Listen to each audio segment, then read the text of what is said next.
never get upset. All these niggas, they like folks. If I pull up, then I'm Shaq. Off the dribble, then I'm Steph. And I slide to the left, then I glide like I'm Drex while I slide. All right, and we are back with Reading's finest. Made me move my seat and everything so you can get a good picture of these niggas. You gotta get cute. Yeah. You're still cute on the sideline. You know how I this mean, shit I guess edges are laid, so it's all right. It's like, look at that. Don't forget, Hair by M. She knew Mount was coming, that's why. You right about that. Yeah, look. All right, so Reading's Finest is where we invite a guest onto the show so they can talk about anything and everything. But specifically, they came on with very specific topics that we're going to be touching on today, which I'm super excited about. We have 2 community activists here on the show. So please, everybody give a warm welcome to Jonathan. Xavier. All right, so first things first on how we get this started is you both have to give us fun fact about yourselves. All right. How many? Just one. Just one. Mother's Cuban, father's Mexican. I'm gonna stick with that. Word. My biological dad is Jamaican. My dad is Puerto Rican. My mom is Pennsylvania Dutch. Wow. So that's a weird fact about A me. mix of everything. Yeah, a little bit of culture, a little bit of blood, a little bit of whatever the fuck. All love. Right. All right. So first things first. Tell us, who are you? Either one can go first. You got to give me a smooth 3 sentences. All right, let's go. My name's Xavier. I work for a nonprofit called Make the Road, and I'm really happy that I'm in this kind of work because I've had so many people tell me their problems, and it is so empowering to listen to them, give them those solutions, and tell them who they can talk to fix this shit. That's fire. Yeah. And as for myself, my name is Jonathan Tinoco, born and bred in Reading, PA. Child of an immigrant, and I don't forget wherever I come from. At the end of the day, I always remind myself that, the opportunities I have are the ones that my family don't have. That's what's up. Right. That's That's awesome.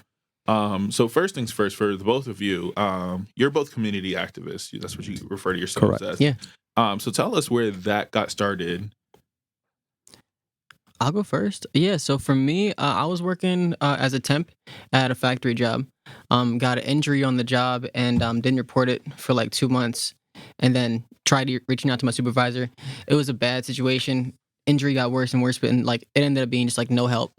It was a really, really shitty situation where like it was designed to make sure that I never got any help. Mm-hmm. And I realized at the time I didn't want to keep contributing to this company that was not helping anybody, just profit on profit. Mm-hmm. And if they're making a profit off of me, I want to make sure that's contributing to something that I actually want to happen in the world. So that's when I stepped out and I was like, I got to do something for the movement. Mm-hmm. Okay. So that's where I'm at now. Where Jonathan? As for me, growing up, how to translate from my family, my aunt, my uncles, my father, my mother, and we'll always see how we would be teased, harassed because we couldn't speak English or because, or just the label, we just being Mexican. The Cuban part wasn't so hard. That was like more acceptable. It was the Mexican part. So, there was terms like, Mexicans are this, Mexicans are that. And it really had me so to say, like, rethink about like, man, like maybe I shouldn't be proud about being it. But then, growing up and I seen about the fights that we had and overall like the work ethic that we had, like we really work hard for what we have. And, I'm a big fan of Che Guevara, Cesar Chavez, like what they did for the people, they died for a cause. And I told myself, like, I'd rather live for something than to die for nothing. Yeah. And I understand, like, what they fight for, like, it's still going on. I keep it in my veins every day. Like, the fight goes on. And at the end of the day, it's all about community because once the people know the power, the community really knows the power. And I understand how things work systematically, but it's also, like, down to the people. Okay. Right. That's dope. And so with that, is this where you saw your life really kind of going? Was really going to be rooted in community activism? I didn't expect it. It came at me organically, actually, to be truthful. Yeah. Yeah. Sorry. Go ahead. Being that I consider myself a community activist. I don't think I'm as committed yet as you guys are, but just seeing, like, I've seen you guys everywhere. So Yeah. I want to ask you, like, what it's real time consuming to be a community activist, and really you guys don't get enough respect, or I feel like you don't get enough love for all the work that you do. So can you just explain, like, why do it? Like, really, like, why? What sustains you? Yeah, like, you could have did anything else, but Is it because of family? Could you expound more on that? I mean, Yeah, for me, please. definitely family. Growing up, I had a speech impediment. So, I really couldn't speak till about the age of 4. And first was, Spanish. Don't forget that. And then it was English. And then still, like, when I learned English, my first grade teacher told me, if you don't speak English, you'll be nobody in this world. So, it impacted me. I was like, yo, for real. Went back home, and obviously, the English that my family was, so to say, practicing, that's all they knew. And I forgot the Spanish, trying to like fit in, and I totally forgot like my identity, my culture, my people. So I couldn't even like help out, or even say I'll speak up for my people when they needed that help. And Are you from? Can I ask? Are you guys from? No, Xavier. I know you're from Reading. Yeah. But are you from Reading? absolutely, Born in Southside. Really? Okay. Same So with that in The mind, ghetto. South You ain't Southern, never South lied. Southern, Dude, my South house Southern. was so small. Like I'm saying, like an apartment, just one building. Like it was like 2 floors, and it was like as small as a bedroom, just the whole house, Yeah, tiny as hell. absolutely. And I still go back to my neighborhood. I don't forget them. I still see some of my neighbors from back in the day. I don't forget them. I still show love. Things have changed for my life. I definitely have a lot of things to lose now than back then. I was a teenager. I didn't really have a care in the world. Father was deported. So I got lost in the streets trying to find that identity. And when that really happened, I said, damn, like, wow, you can easily lose yourself and be forgotten like that. So what kind of impact will you leave in your community that it's like an investment of your soul, your energy, your spirit, Okay. and understanding the youth, right now, I see them more lost than ever. And at the end of the day, you still got to walk with short, let them know, look, keep your head up, study the books, and one day it's going to pay off. Mhm. I understand, there's days you're going to have like a snotty nose, feel like you're swagging on point, but don't worry about that. Life goes on. At the end of the day, all this criticism, eat it for motivation. Well, I wanted to go on with that. Just in the idea, yes, you talk about how you sustain yourself, but as an activist too, I know that can be it's not a burden, but the fact that you are doing such a selfless act, you also have to find time to take care of yourself because you're inherently taking care of everybody else. So when do you find time to do that for those kids or listeners who want to be an activist, but sometimes they find themselves exhausted in these situations at the same time? I'm a man of faith. I pray. I Mhm. pray every day, good and bad. But at the end of the day, it's my family. Mhm. It's when I'm with them that they know who I am. I'm not even Jonathan from the community. No, I'm Tatan. I'm Uncle Johnny. I'm a proud uncle. Baby girl, she calls me Theo. And I don't forget that. That they know who I am. At the end of the day, community, it's a beautiful thing and everything like that. But when I can pack up my bags, leave, peace, it was nice. But my Yeah. family's always going to be there, life and death. Right. Okay. See, I'm on a different boat. I know for me, for a long time, I used to use my job as an outlet to just be like, this is the positivity that I want to put forward. This is like my heart. This is where I want to put all my energy. So when I would have a shitty day at home, I'd put all the energy right back into figuring out what I can do for the next step for us. I know I had a conversation recently about like the burden that you put on your mind. Like it's like you're taking on the awareness for the entire city. And it's too much to understand, too much to try and dish back out, especially if you're trying to have like one-off conversations. It's like you want to try and tell somebody like, dude, you need to give a shit. And you want to give a shit, but it's you really got to tell them like this is the issue. Well, how do And- you do? Go ahead. thank you. For people who don't know, like, what do you concentrate on? Like, what is that particular concern that you are focused on? My biggest concern is genuinely the earth. So that's in itself a daunting task. Climate change is genuinely the issue of our generation and the generation before us and the generation before that. And it's come to a point, it's at a tipping point where either we're going to take action or we're going to continue to be passive. And then that is the action that we choose to make. Right. And there's nothing we can do after that. Yeah, for me, it's power to the people. Okay. Simple as that. Yeah, so when you say power to the people, can you expand upon that thought a little bit? Because I know we even want to jump into this conversation about the importance of voting too. So Right. Yeah. that's one of those ideas. When you say power to people, I'm just like voting is one of those powers that people have. Very true, very true. But it's So- also, building our community, building our people, knowing that, there's so much history behind us that we can't lose that. In regards to trying to redefine who we are now, we also have to be as mindful, to adapt the, what can I say, the change of life. Don't forget where you came from, but at the same time, always try to provide an opportunity, a pathway for the next ones to come through. Understanding that, some of the values don't lose cause. More, love, respect, loyalty. Those are the things that can forever will go on. But understanding that, if you can trust one another, if you can build with one another, that's it. We all getting through this together. Right. But, power from the mind, the temple. So how do you find yourself being able to motivate people to care about the fact that they have power, or at least show them that they have power, to make them give a fuck about the earth? Like, what are your ways to motivate people to do so? It's been done before. This is not brand new. I mean, like I said, it's generations after generations. Like Congress had the opportunity to step up and make an impactful change for climate change in the 80s. Right. And they chose not to. So that's the thing. There's been people that have come way before me. There are people that are doing it right now, and I don't have to figure this out for the first time. No, it's not even. I don't necessarily mean how are you figuring it out, but how do you instill that kind of power within the community around? Because I always think about the city of Reading, and I'm just like, all right, there are those that are activists, but those who might not know how to get into activism, those might not know the actual implications and the reality of being like an activist, especially because y'all are activists full time. You feel me? Yeah. So how do you motivate people to kind of understand what your cause is? You know, Show especially with, let's think about just in terms of Reading too. Yeah. I've come from a standpoint of like, this is what we have done. This is what can be achieved if we grow stronger. Like there's an opportunity to push for a resolution with the city council so that we transition our entire grid onto 100% renewable energy, solar panels, wind farms, hydroelectric, a lot of good stuff. And you do that through informing people? Education. Stuff too? Yeah. Is it more So, I of mean- a door-to, like, are you a door-to-door person, or are you door-to-door, or are you like social media? Like, how do you get involved? How do you get people involved? There's a lot of people. Yeah. I mean, we have a social media person. I'm door-to-door, person to person, wherever I can find you. I'm going to offer you a chance to step into the movement and see what your power is so that you can contribute as much as you want to build this up. Mm-hmm. And as for myself, definitely certain bubbles. You know, it's fancy word network. Mm-hmm. You know, word of mouth. Yo, you know, so and so has an interest. So it's like, you, all right, put him on. Let me get a one-on-one with him and see if I can check his pulse and see, you know, if he's really about it.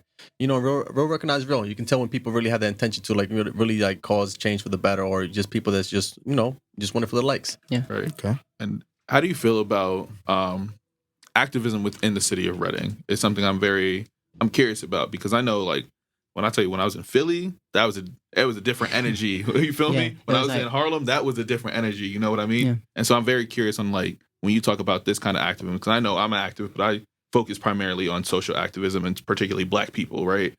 So I know the kind of work that kind of takes. You feel me? Yeah. And so what does that look like within the city? Because this is the first time, like, for me being home for the first year, I was like, oh, okay. So the activism, this is what activism looks like in the city. If you get where I'm going with that.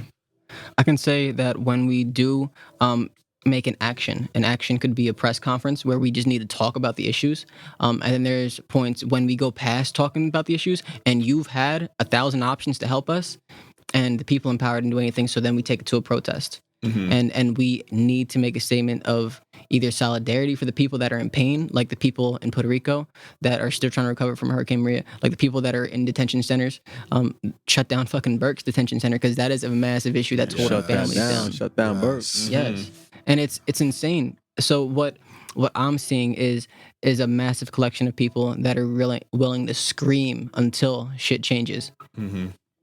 As for myself, I mean, it's balance. You know, I can definitely be out there for hours shouting, pounding my feet, or I can be out there, you know, just peacefulness. You know, such Chavez once, he fasted for 25 days, you know, just to be sure that the farm workers were getting treated how they should be treated. Yeah. And it's all balance. You know, there's days that, I do want to make noise, you know, let people know, like, this is enough. But at the same time, if I stayed in place with my fist in the air, like, look, I'm not taking no more, they'll get the message. You know, not only that, but they know that, you know, one person can make an effect, and I know that for a fact. I got a community behind me. You know, from people who are 40 years old to people who are 15 years old. I'm blessed to say like, you know, I've really gained their trust. Yeah. And a lot of times, you know, they're busy people. You know, especially in the Mexican community, it's work, home, church, work, home, and you know, at the same time, sometimes they need somebody to voice their concerns. Somebody that can be out there and really, like, he's talking for us. With that being said, do you get support from your community? Absolutely, on a daily basis, and it's one of them things. Like, you know, I feel truly blessed. You know, I can go to the community and you know, it's saludo, hey, papa, you know, it's all love. It's all love. I have to admit that, you know, it's a blissful thing, but at the same time, there's a lot of criticism too, because, you know, your identity. You know, you can't forget where you come from. At the same time, you know, you have to adapt. And I get that. You know, there's days like, you know, I do feel Americanized. You know, I'm suited up, you know, this and that. And I'm like, man, I got to be here for my peoples. I got to be here for my peoples. And there's days too that I can just, walk around with a jean jacket, my bandana, be me. I let people know, like, look, I have that balance. I have to keep respect, to myself, also to my people, and let us know that sometimes they didn't get the education, the opportunity that I got, and I had to understand that why this is a blessing, and take it for what it is, and even the street smarts, learn how to hustle that. What I want to ask now, because I do see the value in having the thing between street smarts and also politics. Because I think they need to marry themselves a little better than what they actually do on a regular. To give it a buck, appreciate that. But when we do talk about this too, of getting people engaged and having to get all these policies and stuff changed. One, what is one policy that you're really invested in? But two, has there ever also been a policy that you were able to kind of get an agenda that you were able to kind of see that change come into fruition? You feel me? I'm really supporting the Green New Deal because it addresses so many interconnected things all at once. So, I mean, if you were to just say, all right, let's just switch over and create more renewable energy, that's one task. But you've got to take down the fossil fuel industry. Yeah. You've got to make sure that the people that are in those jobs get transitioned over so that they're taken care of. There's got to be an environmental conversation as well as a conversation about the people that are going to be affected by these transitions.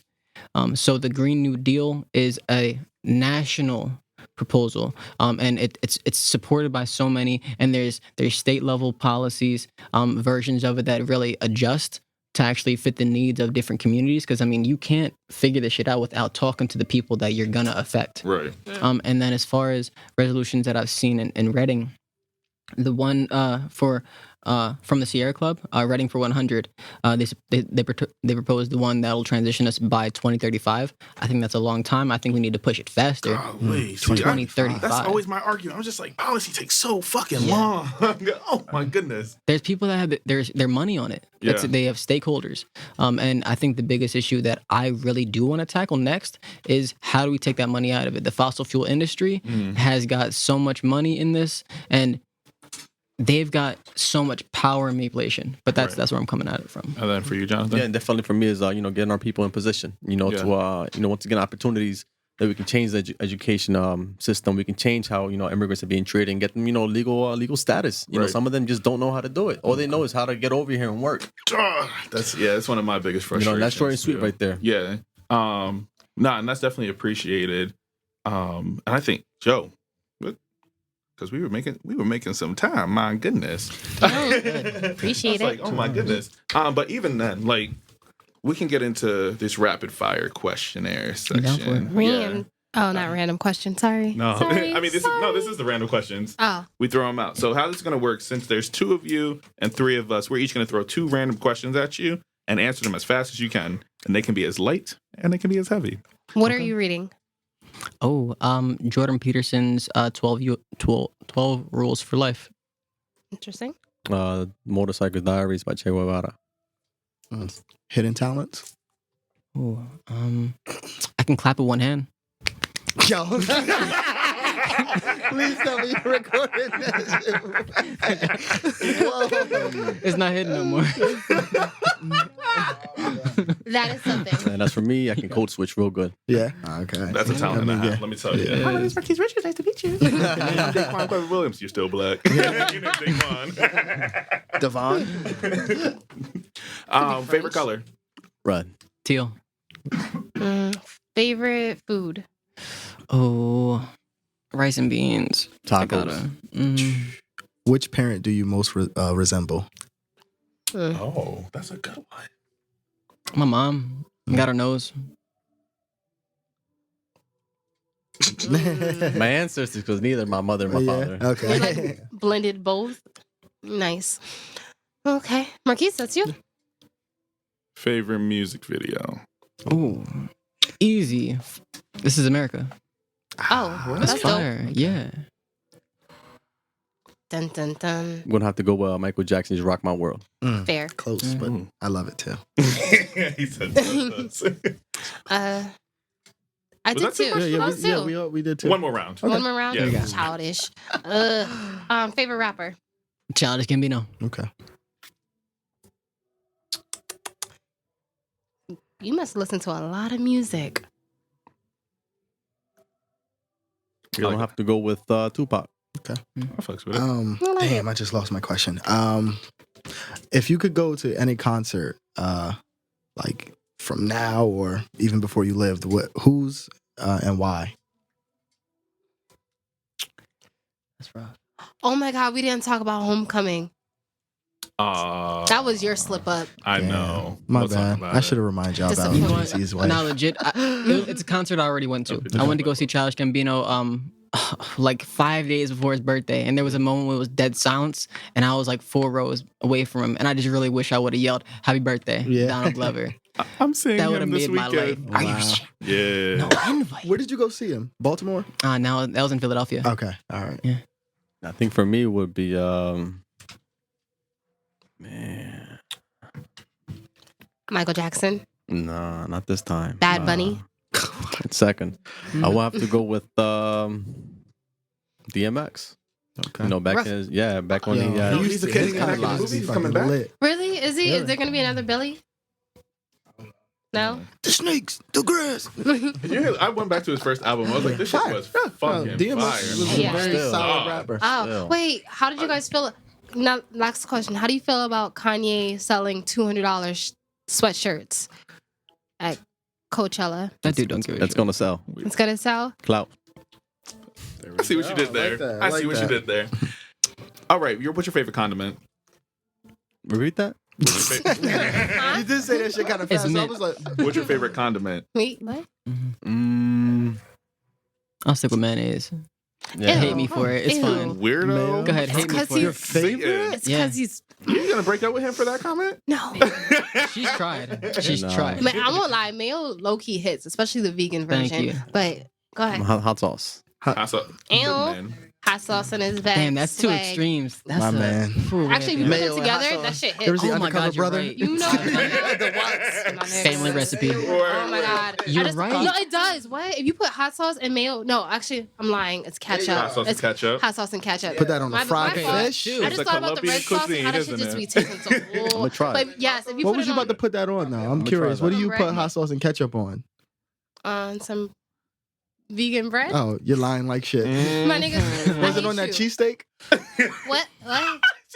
Is this You gotta Michael? sign an NDA. We can't talk about it anymore. Who signed the NDA? That's what Bree requested earlier. You requested a non-disclosure. What? All right. Jay, can you cut that piece out? Never. All right, maybe we have to make that exclusive content more leverage. You're on. Y'all That's ain't two things trifling. today. This is Whatever. why black people can't succeed because you trying to hold me back. Girl, I'm trying to break down, and this is what you do. Say less. We're asking you to uplift yourself. Yeah, and be honest and Be transparent. honest and We can fight transparent. We outside. appreciate you. Hey. So We what can are you box. really saying? So what we're getting into right now, is the Dearrdg segment. So the Dearrdg segment is where we basically have an open love letter to the city. And this is anything that we talked about throughout this entire episode, or anything, any piece of advice that you want to give to the city of Reading. Okay. So we go first, and then we'll end off on you two. Bree. Dear Reading, love thy neighbor because he might be a snitch. Or don't love. You know what? Never mind. It's okay. Just hate everybody. Jay, can you cut that piece? I really got hurt about that cheesesteak. Yes, okay. Since I'm not a clout chaser, I had a cheesesteak, okay? I had a cheesesteak last week. I had a cheesesteak. Was it a vegan cheesesteak? And you know damn well it was from Italian Garden. So it was from IG. Their cheesesteaks? Hits. Yeah. Like listen, Fire, yo, listen. fire. I don't have no We shame in fall that. down. Okay. Was it chicken or steak? It was steak. Y'all do the California. You know what? And I told Marquise, and he ran his big ass lips over to this one. That was And anti-black. Don't say that again. what? You know what I mean? He was flapping his gums over here to this one, all salty and shit, because I had a cheesesteak without you. The end. Yeah, But your I'm pizza- back on my vegans. Wait. I'm back on my veganish. When in did this story. When did you tell me that? The Yeah. day she had a pepperoni pizza. Right. I'm glad you caught on to that. Yo, why? Okay, and I also had, but listen, Marquise had a cookout and he did not like have anything that was vegan for me. So I went ahead and I just had a slice of pepperoni pizza. I could have chopped my crust Damn, I'm off. hungry. No, but if, All right, we done. this is why I can't fuck with Dear you. Reading, I'm I hungry. don't want. Oh, Brianna, Dear fuck Reading. me. Fuck you. Dear Reading, don't be afraid to It's gone. get involved with your community. there's a lot of people you can reach out to. A lot of people who can, just set you in the right place to do something good for your community. Yeah, what he said. Mm-hmm. Dear Reading, don't let the colonizers invade your space. We was here first. Okay? In our city. We didn't land on Plymouth Rock. Plymouth Rock landed on us. Goodbye. But in all seriousness, protect your space, protect your energy. This is our city. We should be ruling our narrative. Point blank, period. Straight like that. Straight like that. Let me try this out. Dear Reddin, support your local businesses. Stop going to these 5-star restaurants. Stop going to these fast food restaurants. They're not giving nothing back. Support your local people. Read me for I filth. appreciate that. Damn. All right. Dear Reading, get your pen and pencil out because I got a list of events that you can come check out if you're really trying to get it. Give the Dear Reading, and then you can save those for church announcements. All right. Yeah. Okay. Try to kill two birds with one stone. I know. Not today, Satan. Dear Reading, if you care about your water quality, your minimum wage, your daily lives, your mom, your families, anybody, you can make a change. If it's cleaning up the streets, that'll help clean up the water. If it's talking to your representatives, it'll help make sure that you're more accurately represented. If it's talking to your neighbor, it'll make sure that the voices are heard in some way. Somebody will amplify it eventually. That's what it comes down to. Okay. Make a change. Word. I'm not feeling very love thy neighbor-ish. Don't attack me, Brie. I love you. Ma, I love you. And that was another episode.